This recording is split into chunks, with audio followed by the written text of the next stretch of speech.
P bye Q के रूप में लिखने के लिए पहले क्या करते हैं, बिना आवर्त और बिना दशमलव के पूरी संख्या 41 है माइनस इतने अंक पे रेकरिंग दिया हुआ है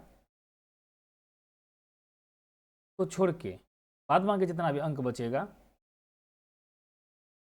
वो क्या करना है, माइनस कर देना है। जितने अंक पे रेकरिंग है उतना 9 रखना है। अगर दशमलव और रेकरिंग के बीच में कोई अंक है उतना 0 रखेंगे, नहीं तो इसको कैलकुलेट कर देंगे, आ जाएगा 41/99। निम्नलिखित में से कौन अपरिमेय संख्या है जिसका वर्गमूल पूरा निकल जाएगा, परिमेय नहीं निकला तो अपरिमेय। तो इसका 3 हो जाएगा, इसका 4 निकलता है, इसका 5 निकलता है, लेकिन इसका निकालिएगा तो 2 निकलेगा, यानी पूरा नहीं निकला, इसलिए ये बहुपद 6x - 21 का शून्यक निकालने के लिए हमें बराबर में 0 रखना पड़ता है। तो 6x - 21 बराबर 0, तो 6x बराबर 21, x बराबर कितना हो जाएगा 21/6, यानी कि 3 सत्ते और 3 दूनी 7/2।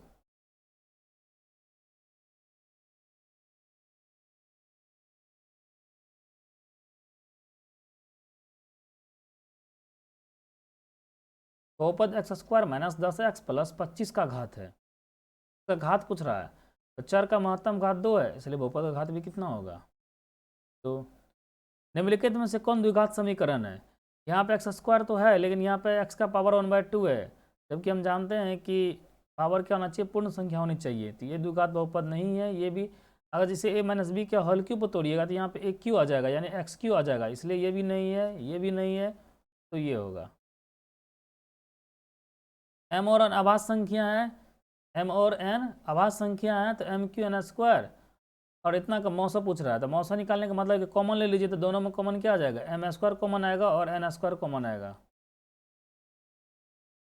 यदि a और 18 का लॉस 36 है, यानी कि एक संख्या ये दूसरी संख्या है, एलसीएम 36 और इसका एचसीएफ कितना 2 दिया है। तो हम पढ़े हैं कि एलसीएम इंटू एचसीएफ बराबर a गुने b। एलसीएम 36 है, एचसीएफ 2 है, और a का a है और b की जगह पे 18 आ गया। तो 18 दूनी 36, तो a का मान कितना निकल के आ गया 4। 2 + √3 और 2 - √3 को गुना करना है। जानते हैं कि a + b और a -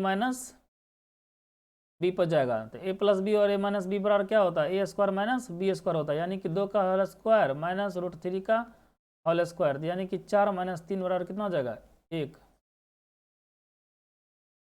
द्विघात बहुपद x² + x - 20 ये शून्यक है, क्या शून्यक पूछ रहा है। तो शून्यक निकालने के लिए क्या कीजिए, 20 का फैक्टराइज कीजिए, यानी 4 और 5 हो जाएगा। घटाने पर बोल रहा है ना, यानी कि घटाने पर x के पीछे कुछ नहीं तो 1 है ना, 5 - 4। लेकिन हम जानते हैं कि द्विघात बहुपद के सूत्र में यहाँ माइनस चिन्ह होता है, क्योंकि द्विघात बहुपद का सूत्र होता है ना x² - alpha plus beta into x + alpha beta होता है। हम यहाँ जानते हैं माइनस होता है, लेकिन यहाँ तो प्लस दिया, तो प्लस को माइनस बनाने के लिए माइनस से मल्टीप्लाई करना होगा। माइनस से मल्टीप्लाई कीजिएगा, ये प्लस से माइनस हो जाएगा, ये माइनस से प्लस हो जाएगा, यानी शून्य कितना हो गया -5 और 4। किसी द्विघात बहुपद px बराबर इतना कि शून्य अल्फा बीटा हो तो अल्फा प्लस बीटा, तो अल्फा प्लस बीटा बराबर हम जानते हैं कि -x का गुणांक बटा x² का गुणांक होता था। माइनस तो आता ही है, x का गुणांक 5 है बटे x² यानी 2, -5/2।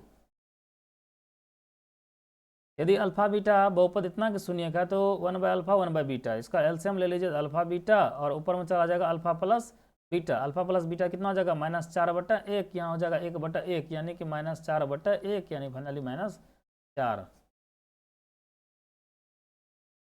यदि समीकरण इतना के मूलों का योग और गुणनफल समान हो, यानी कि अल्फा प्लस बीटा और अल्फा बीटा दोनों समान है, तो इतना हो जाएगा -6/k बराबर हो जाएगा 9k/k। तो के कैंसिल, यहाँ के निकालने के लिए क्या करेंगे, -6/9 हो जाएगा, तो 3 दूनी या 3 तिया -2/3। यदि x बराबर 1 समीकरण इतना और इतना के मूल हो, तो ए बी का वैल्यू पूछ रहा है। तो यहाँ पे x = 1 का मान रख दीजिए, तो 1 का स्क्वायर 1 ही होगा, +1 + a बराबर 0, तो a बराबर -2 हो गया। यहाँ पे 1 रखिए तो b हो जाएगा +b + 3 = 0, तो 2b = -3, तो b = -3/2। ए भी पूछा है, इसका मतलब ए को बी से मल्टीप्लाई कर दीजिए, तो -2 को क्या कीजिए, -3/2 से मल्टीप्लाई कर दीजिए, तो कितना निकल जाएगा, +3। यहाँ पर y का वैल्यू पूछ रहा है, तो इसको इसके बराबर कर दीजिए, इसको इसके बराबर कर दीजिए, दो इक्वेशन बन जाएगा। जब आधार समान होता है तो घात बराबर होता है। x + y बराबर 3/2 और x - y बराबर 3/2। हमें y रखना है, इसलिए x को हटाना पड़ेगा। प्लस माइनस ये खत्म, तो 2y बराबर कितना हो जाएगा, 0। तो y बराबर कितना हो जाएगा, y बराबर हो जाएगा 0।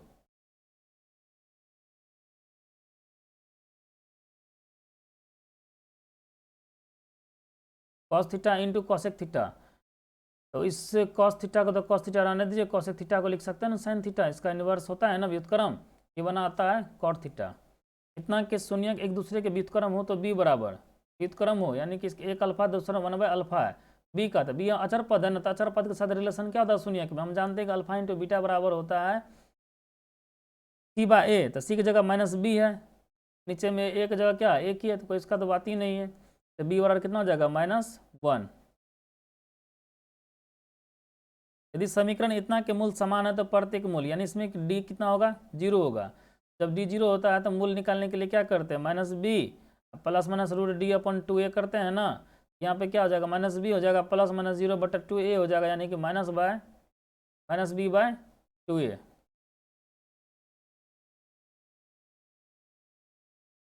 x + 2 इंटू x - 2 बराबर 5 के मूल निम्नलिखित में से कौन है, इसका मूल पूछ रहा है। तो x + 2 equal to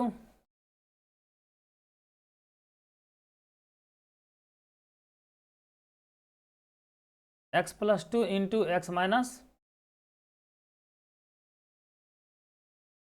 2 equal to 5 है। ये a + b into a - b बजाएगा, तो x² -4 इक्वल टू 5, तो x² के बराबर कितना हो जाएगा, 5 + 4, तो x² बराबर कितना हो जाएगा, 9, तो x बराबर कितना हो जाएगा, +-3 होगा ना, +-3 ये हो जाएगा।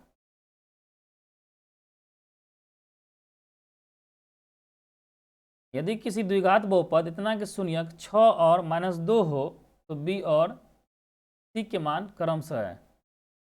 इतना कि शून्यक, एक शून्यक 6 है, दूसरा -2 हो, एक बार 6 रखते हैं, एक बार क्या रखते हैं, -2 रखते हैं, ठीक। यानी शून्यक मतलब क्या, ये x का वैल्यू, ये भी किसका है, x का वैल्यू। तो एक बार हम P6 निकालते हैं, तो कितना निकल के आएगा, 36 प्लस 6b प्लस c। शून्यक जब है, इसका मतलब है कि इसका वैल्यू कितना निकल कर आता है, 0 आएगा। तो कहने का मतलब है कि P6 का वैल्यू 0 के बराबर होगा, यानी कि 36 प्लस 6b प्लस c किसके बराबर होगा, 0 के बराबर होगा। तो समीकरण क्या बन जाएगा, 6b प्लस c बराबर -36। ये समीकरण 1 हो गया आपका।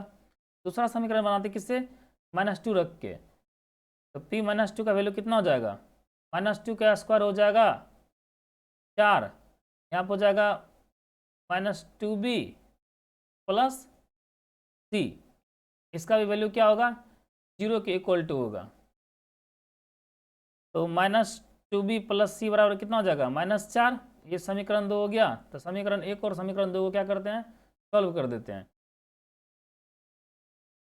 यानी कि 6b प्लस c बराबर -36 -2b प्लस c बराबर -4। इसको सॉल्व करते हैं, ये माइनस बन जाएगा प्लस, ये बन जाएगा माइनस, ये माइनस से प्लस, ये कट गया।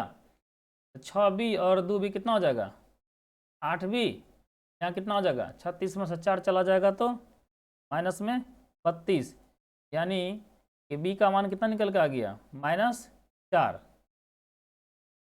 b का मान तो निकल गया। अब हमको पूछा है c का वैल्यू, c का मान कैसे निकालेंगे, किसी भी समीकरण में एक रख दीजिए। तो हम समीकरण 1 में कितना रखते हैं, 6b प्लस c बराबर कितना दिया, -36 दिया हुआ है ना, b का मान -4 रख देते हैं, -4 रखने कितना हो जाएगा, यहाँ पे -24 प्लस c बराबर कितना हो जाएगा, -36। c निकालेंगे कितना हो जाएगा, -36 अब प्लस कितना हो जाएगा, 24, घटा का कितना हो जाएगा, -12, यानी कि c का वैल्यू निकल गया 12, बी का भी निकल गया -4। तो इसका मतलब एक ऑप्शन कितना हो जाएगा इसका डी। निम्नलिखित में से कौन रैखिक बहुपद, रैखिक बहुपद की पहचान है क्या कि चर का अधिकतम घात कितना होगा, 1 होगा। यहाँ तो नहीं है, यहाँ भी नहीं है, यहाँ भी नहीं है, ये है ऑप्शन ए। एक त्रिघात बहुपद के शून्यकों की अधिकतम संख्या है 3। m³ - 3x² - m + 3 के शून्यकों का योग है। शून्यकों को क्या पूछा, योग पूछा। तो ये त्रिघात बहुपद है तो 3 शून्यक हो गए ना, यानी कि अल्फा बीटा और गामा। तो alpha plus beta plus gamma बराबर क्या होता है, -b/a। तो जहाँ पे माइनस तो b क्या होता है, m² का होगा, यानी x² का गुणांक होता है। तो -2 - 3/1, यानी फाइनली कितना होगा, 3 हो जाएगा। ये आपका ऑप्शन नंबर सी।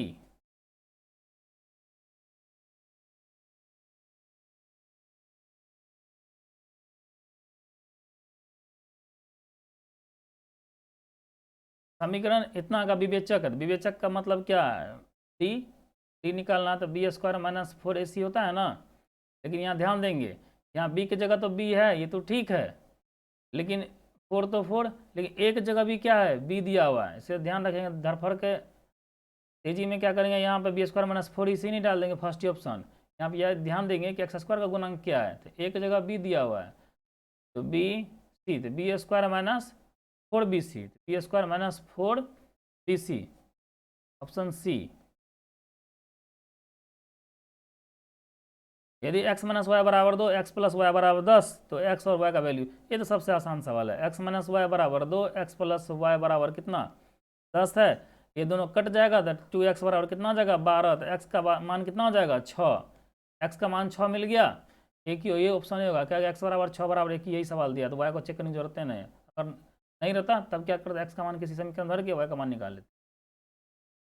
यदि 5a b तथा 11 समांतर श्रेणी में, तो a + b का मान ज्ञात कीजिए। a + b का वैल्यू पूछा, ये दोनों सब समांतर श्रेणी में है। समांतर श्रेणी में इसका वैल्यू कैसे निकालेंगे, ये कैसे निकालते हैं। यहाँ पे 5 है, मान लेते हैं कि यहाँ पे इस बॉक्स है, यहाँ पर भी क्या है, बॉक्स है, यहाँ क्या है, 11 है। यहाँ से यहाँ तक d होगा, यहाँ से यहाँ भी d होगा, यहाँ से यहाँ भी कितना होगा, d होगा। इसका मतलब 3d है।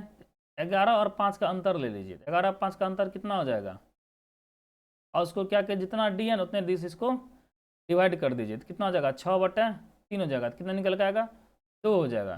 2 आ जाएगा, इसमें 2 क्या कर दिए, ऐड कर दिए। तो 5 2 कितना हो जाएगा, 7 हो जाएगा। 7 2 कितना हो जाएगा, 9 हो जाएगा। 9 2 11 मैच कर गया, यानी ए का मान 7 हो गया, बी का मान कितना हो गया, 9 हो गया। हमसे पूछता है a + b, तो a + b निकालने के लिए क्या करेंगे, 7 और 9 को जोड़ देंगे, 9 7 कितना हो जाएगा, 16, ऑप्शन डी।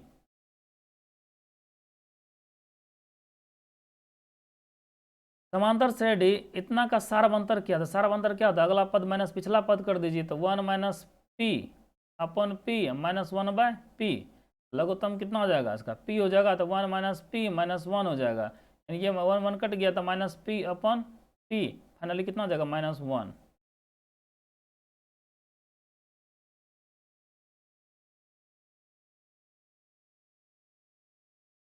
AP 10 7 4 का 30वां पद पूछ रहा है, 30वां पद पूछ रहा है ना। हम जानते हैं कि an बराबर कितना होता है, a + n - 1 × d होता है। तो a कितना है, 10 है, 10 प्लस कितना हो जाएगा, n - 1 ना, तो n कितना 30 है, तो 30 - 1 × d कितना था, d कैसे निकाल, अगला माइनस पिछला। तो 7 में से 10 घटे तो -3 हो जाएगा ना, तो -3 से गुना करना है। तो 10 + 29 तिया 87, 29 तिया 87, तो -87 ना, तो -87 हो जाएगा, तो कितना होगा, -77, -77, ये हो गया।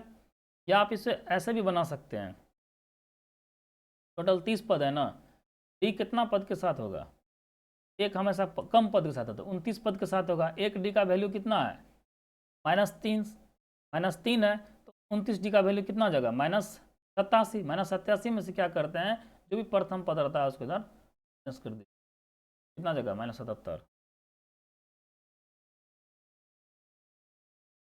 समांतर श्रेणी 5, 8, 11 का कौन सा पद 383 है? तो कौन सा पद, यानी यहाँ पे क्या पूछा है? एन पूछा। क्या पूछा है? एन पूछा। यानी अंतिम पद आपको ए एन दिया हुआ है। ए एन बराबर हम जानते हैं कि ए प्लस एन माइनस 1 इंटू क्या होता है? डी होता है। यानी कि 383 बराबर कितना हो जाएगा? 5 plus n minus 1 into d. तो डी कितना है? 8 माइनस 5 तो 3 हो रहा है ना, यानी 5 आएगा घटने के लिए तो कितना हो जाएगा? 5 जब घटने के लिए आएगा तो 378, और 3 क्या करेगा? इसको डिवाइड करने के लिए आ जाएगा बराबर एन माइनस 1। 3 से भागा दीजिए, 3 का 3, 3 दूनी 6, 3 छक्के 18, एन माइनस 1 यानी एन का वैल्यू कितना हो जाएगा? 127। एन का वैल्यू 127।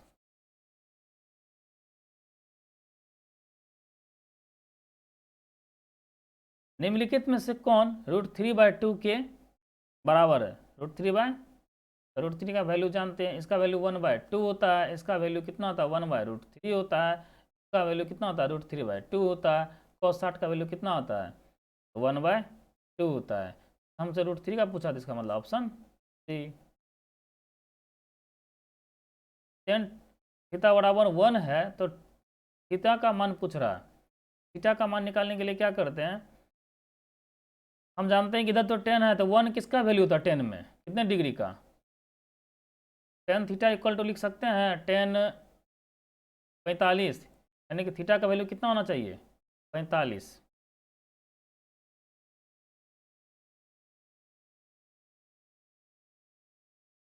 सेक square 44 degree minus cot square 46 degree. यहाँ 44 है और यहाँ पे क्या है? 46 है। दोनों के बीच में तो कोई फॉर्मूला बनता भी नहीं है। तो यहाँ पे क्या कीजिए आप, जब कोण बराबर नहीं होता है, जब एंगल बराबर ना हो, तो पूरक कोण का इस्तेमाल करते हैं। चाहे इस पर अप्लाई कर दीजिए, चाहे इस पर अप्लाई कर दीजिए। मान लो हम इसी पे अप्लाई कर रहे हैं, तो क्या हो जाएगा? सेक स्क्वायर 44 डिग्री माइनस, तो क्या हो जाएगा? इसके लिख सकते हैं ना 10 44 degree sec square theta minus 10 square theta का वैल्यू कितना होता है? 1 होता है, यानी option C. 2 sec square 53 degree minus 2 cot square 37 degree. 53 degree और 37 डिग्री, यहाँ पर भी देख रहे हैं पुनः एंगल मैच नहीं कर रहा है, तो हमको एंगल इक्वल करने के लिए पूरक कोण का प्रयोग करना होगा। इसे बदल देते हैं, दोनों में 2 कॉमन आ जाएगा ना। 2 कॉमन आ जाएगा तो कितना हो जाएगा?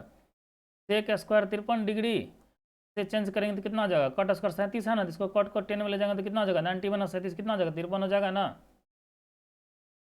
इन सबका वैल्यू कितना होता है? 1 होता है। तो 2 गुना 1 कितना होगा? 2 ही होगा, option D.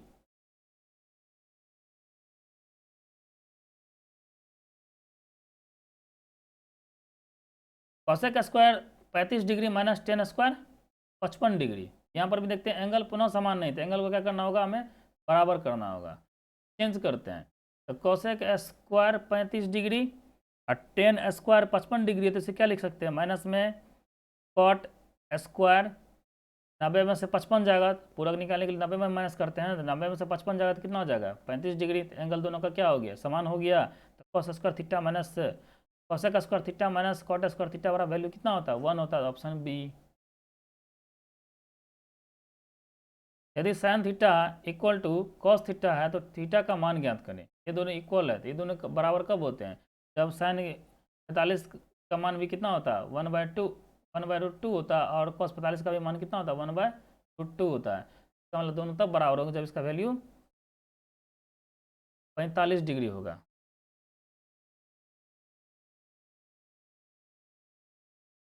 Ten theta into cosec theta into sec theta का वैल्यू पूछ रहा था। हम क्या करते हैं? टेन थीटा को तो हम लिख सकते हैं, टेन थीटा को साइन थीटा बटा कॉस थीटा, और कॉसेक थीटा को लिख सकते हैं 1/साइन थीटा, और सेक थीटा को लिख सकते हैं 1/कॉस थीटा। ये साइन खत्म, यानी कि 1 अपन हो गया cos square theta. Cos square 5 जाएगा तो कितना हो जाएगा? Sec square theta. तो ऑप्शन सी। यदि 4 टेन थीटा बराबर 3 हो तो cos square theta minus sine square theta का मान ज्ञात करें। क्या दिया? यानी कि टेन थीटा इक्वल टू कितना हो जाएगा? 3/4। टेन थीटा इक्वल टू कितना हो जाएगा? 3/4। हमें cos square theta minus ten square theta का वैल्यू पूछा है ना। ये क्या हो जाएगा, आपको सबसे आसान होगा कि लंब कर्ण आधार से बना देना, तो ये लंब हो जाएगा आपका, ये क्या हो जाएगा, आधार हो जाएगा। तो आप एच निकाल सकते हैं ना, जानते हैं कि जब 3 4 होता है एच कितना निकल के आता है, 5 आता है। एच निकाल सकते हैं ना, कर्ण 5 आ जाएगा। हमसे कॉस का थीटा, तो कॉस थीटा क्या होता है, आधार बटे कर्ण होता है ना, तो आधार कितना यहाँ पे, आधार 4 है, तो 4/5 का होल स्क्वायर हो जाएगा, माइनस साइन थीटा क्या था, लंब बटे कर्ण, तो लंब कितना 3 है ना, तो 3/5 का होल स्क्वायर हो जाएगा, यानी कि 16/25 माइनस 9/25, 16 में समझ गया तो कितना हो गया, 7/25। 7/25 कौन सा ऑप्शन है, ऑप्शन बी।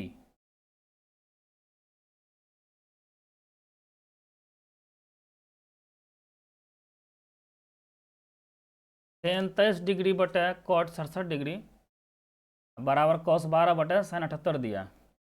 यहाँ भी देखते हैं एंगल बराबर नहीं है, कोण को बराबर करना पड़ेगा, तो कोण को बराबर करने के लिए पूरा कोण का प्रयोग कीजिए। देखिए 23 पूरा कोण पता कैसे चलता है, इन दोनों को जोड़ने पे कितना होगा, इन दोनों को जब जोड़िएगा तब वो कितना मिलेगा, 90 मिलेगा, कितना मिलेगा, दोनों को जोड़ने पे 90 मिलेगा। इसका मतलब ये इसका पूरक है। 10 को कॉट बना दिया तो कॉट को 10 बना दीजिए, या तो 10 को कॉट बनाइए या तो कॉट को 10 बनाइए। हम क्या करते हैं, तो ऊपर में 10 23 रखते हैं, नीचे में बनाएंगे ना तो कितना हो जाएगा, 10 90 में से 67 जाएगा तो 23 हो जाएगा, प्लस कॉस 12 है साइन है, तो साइन को कॉस या तो कॉस को साइन बना दीजिए। कॉस 12 है नीचे में तो कितना हो जाएगा, साइन 90 में 78 कितना हो जाएगा, 12 हो जाएगा, ये सब कट जाएगा, साइन कॉस में बदल जाएगा, कॉस 12 कट गया, 10 23 खत्म, तो इधर से भी एक इधर से भी एक, एक एक जोड़ेंगे कितना मिलेगा, तो ऑप्शन सी। 38 में दो सिक्कों के उछाल में संभव परिणामों की संख्या है। दो सिक्का में कुल टोटल दो ही परिणाम होते हैं, एक एच और टी। एक सिक्का में दो परिणाम, तो दो सिक्का है, दूसरे में कितना होगा, दो होगा, लेकिन दो दो चार बोल देंगे ऐसे नहीं होगा, इसका एक फॉर्मूला होता है। फॉर्मूला क्या होता है कि एक सिक्का में दो सतह होते हैं, तो सतह की संख्या लिख दीजिए, पावर कितना सिक्का उछालना है, तो हमें दो सिक्का को उछालना है ना, तो पावर कितना हो जाएगा, दो जाएगा। अगर 3 सिक्का को उछालना होता है तो 3 लिखते हैं, यानी कि सिक्का की संख्या को अब क्या बना देते हैं, पावर बना देते हैं, तो 2 का पावर 2 कितना हो जाएगा, 4 हो जाएगा, यानी दो सिक्कों को उछालने पर कुल संभव परिणाम कितने होंगे, 4 होंगे। एक पासे को फेंकने पर अंक 6 नहीं आने की प्रायिकता, तो 6 आने की प्रायिकता कितनी होती है, तो 6 आने की प्रायिकता, एक पासा है ना, एक पासा में कुल कितने 6 घटना होते हैं, तो 6 के आने की प्रायिकता 1/6 होगी। तो 6 के आने की हुई, नहीं आने का पूछा है ना, तो आने और नहीं आने दोनों का वैल्यू मिला के 1 होता है। पढ़े होंगे कि PE plus PE naught value कितना होता है, 1 होता है। जब यानी कि सीधा सीधी समझिए कि हाँ और ना मिला के कितना होता है, 1 होता है। यहाँ पे है कि 1/6 क्या है, हाँ का, तो ना का पूछा तो 1 माइनस कितना कर दिया, 1/6 यानी कि 5/6 हो जाएगा।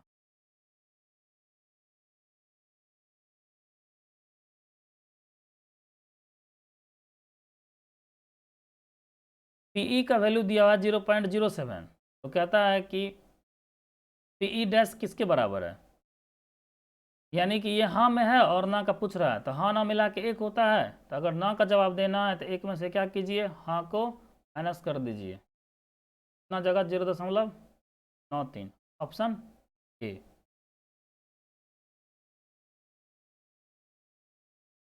41 से नेक्स्ट वीडियो में देखेंगे।